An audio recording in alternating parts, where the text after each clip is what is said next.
وته بس یو لګي او بل غورځي لکه دمان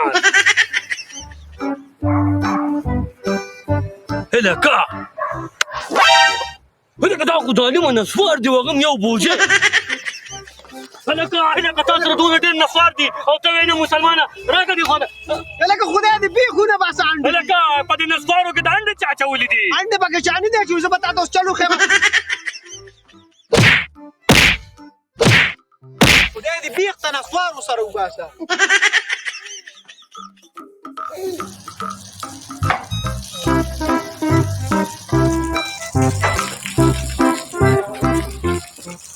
هلکه کامرانه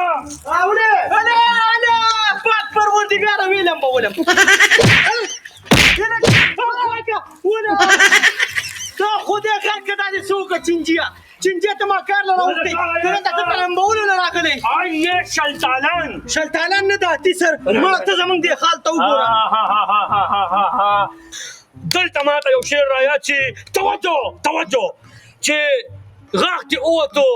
په بله شوې کنډاس غاښ دې ووتو په بله شوې کنډاس او دې نه وتو د بدو چارې لاس مسلمانانو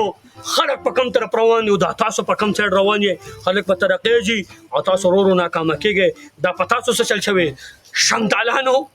پهلوانه ته زمونږ نه څه خبرې مسله داسې د باچا صاحب چې لاکډاون لګېدلی دی دوکانونه بند دي زمونږ ټک کار نشته دی راشو دې مستري سره کار کوو 400 روپۍ والو او په هغې موږ خپله ګزاره چلو که څنګه تیاره مو ټولې وخوړې 1500 روپۍ اوس هم راسره خو څنګه روزګار کوې لاکډاون دی اوس که نه اوس شوه 15,000 روپۍ درسره شته په دغې د کار روانوم تا واورېدو دواګانې به راته کې د چې کار کوو لږ څه بچه کېږو لږ سیټ ته کېږو هلته به دې مکمل په ډیټیل A to Z پوه کړم راځه لږ سیټ ته راواله راځه ګوره د کار مشوره مې درله دا درکوله یو نوی پروګرام